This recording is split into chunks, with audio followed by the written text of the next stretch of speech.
Hi guys, I'm Jessica and welcome back to my channel. So happy you can be here and I get to talk to you guys today. If you have not checked out my November TBR list, please go ahead and check that video out and also like that video so you can see everything I plan on reading in the month of November. We'll see if that happens. While you're at it, go ahead and subscribe to my channel. That way you can see all of the videos that I post. So today I want to do a little mini book review on my most recent read, which was Get a Life, Chloe Brown by Talia Hibbert. Now, this book has been swimming around for quite a while. I think it was released last year, but I saw a lot of people read it over the summer and around early August, I believe. And now I feel like I'm the very last person to read it, but oh well, here we are. So without further ado, let's get into this juicy book. So the overview of this book is, it focuses on a young woman named Chloe Brown. She is described as a very independent, smart, strong woman.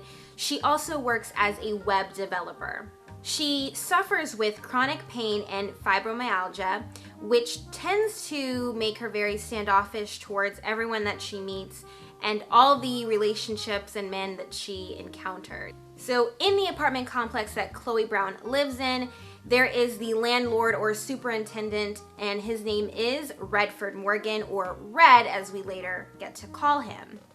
Red is the handyman as well, so he encounters Chloe by fixing up whatever needs to be done in the apartment complex. Whatever goes wrong, he's sort of the go-to guy for that. He's also described as a very handsome heartthrob. He has like long red hair, he has tattoos, he rides a motorcycle, he's artsy, and he's also struggling with his up-and-coming career as a blossoming painter. As you can imagine, the two meet. They don't hit it off quite as well at first, but later on they do develop a friendship. Chloe wants to help Red's, up-and-coming career, so they have this exchange. Chloe has a list of some sort that she wants to check off, and it's called her Get a Life list. So on this list that she has like, go camping, go to the club, have meaningless sex, all of these like to-do things on her list that she wants to accomplish, outside of her chronic pain that she suffers. So in exchange of helping Red with his website for his art, Red decides to help Chloe out with getting these things checked off of her list. As you can imagine, their friendship definitely develops into something a little bit more, and we discover that they both end up having feelings for each other, and it turns into a beautiful romance. In their relationship, Red is really there for Chloe as like her rock, as her support, as her comfort, and Chloe is really there for Red as helping him get his career started, but also reminding him that no matter what happened in your past, it does not define your present. All right, so let's get into the characters. Okay, so the characters in the book, Chloe and Red, I didn't really like so much, to be completely transparent. I feel like the author's intention was to add a lot of textures and layers with these characters and to make them really thought-provoking, excuse me, and deep. However, on paper, it just read very flat to me. I really didn't identify with either of them. Yeah, that's really unfortunate. I wanted so much to like them, and I did like them, but I just didn't love them together.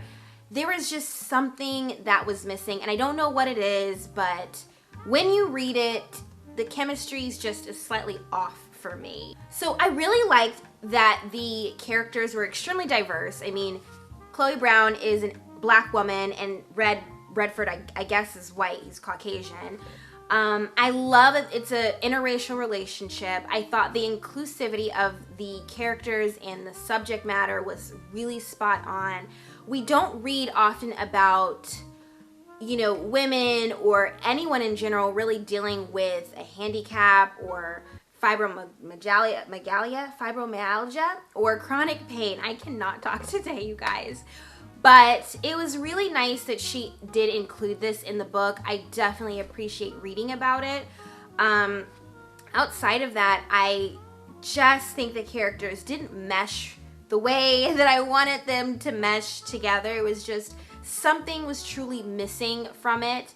I feel like their romance was a little bit quickly developed. I wanted slightly more texture from both of them, and it was just very one-dimensional. And I also really liked how Red was so into Chloe. I absolutely thought that was so endearing. I mean, who wouldn't want a man that just simply adores you? And I feel like Red totally was like in love with Chloe, and I thought that was so adorable. I really was, that was just pulled my little black heartstrings in my heart. Yeah, I thought him just being completely enamored with Chloe was so adorable, so I definitely liked that part of Red. Honestly, between Chloe and Red, those two characters, I liked the cat Smudge the best. Yep, the cat. I identified with the cat probably the most. He was chilling, he had a good time, he was there, but he was also not there, and he stood out. So I liked the cat the best. And that says a lot. All right, so let's get into the romance of the book. So it was steamy. They had some steamy bits in the book. I don't think that it was oversaturated with like the sex parts or like the hotness of it. It was extremely well placed and very appropriate. But because I did not love the characters that much in the book or them together, when the steaming parts came, I was just like, yeah, well, you know, there's that. I mean, there were some very hot parts, and I think that Talia Hibbert wrote the steamy sex parts very well. It just didn't like captivate me, and that's solely because I really didn't like the two characters together. I thought that they were perfect for each other. There was just something chemistry-wise that was missing, and that's probably why the romance part fell flat for me as well. The build-up was a bit fast, in my opinion. Other books that I've read, I feel like the build-up has to be done very well, and that's how you truly get the audience or the reader to fall in love with the characters, is if the build-up of the two characters in that romance is well placed and it's well developed. This one, I just felt like 1 minute Red didn't like Chloe, and then the next page it was like, oh my gosh, I'm obsessed with her. And I was kind of like, where did that even come from? So I feel like the romance build-up in the beginning could have been more developed, maybe slightly slower. This book also could have been longer too. I mean, it's almost near 400 pages, but I just felt like there were a lot of gaps that were missing for me in character development and story development. So that's probably why I didn't like the romance so much in the book. Oh well. So my final thoughts on the book were, I thought the book was very cute. It was a very quick and fast read. I absolutely loved the spacing of the text. I don't know if you can see that, but the words itself were, you know, well placed. I feel like the font was really good because you can really get through it. You're not straining your eyes. And to me, in a book that's really important, I feel like no one talks about that, but the font in a book is so important. It wasn't long to me, and that's because the pace of it was incredible. I thought that it went right along, although I think the romance could have been a little bit more built up for me. I thought the pace was pretty steady.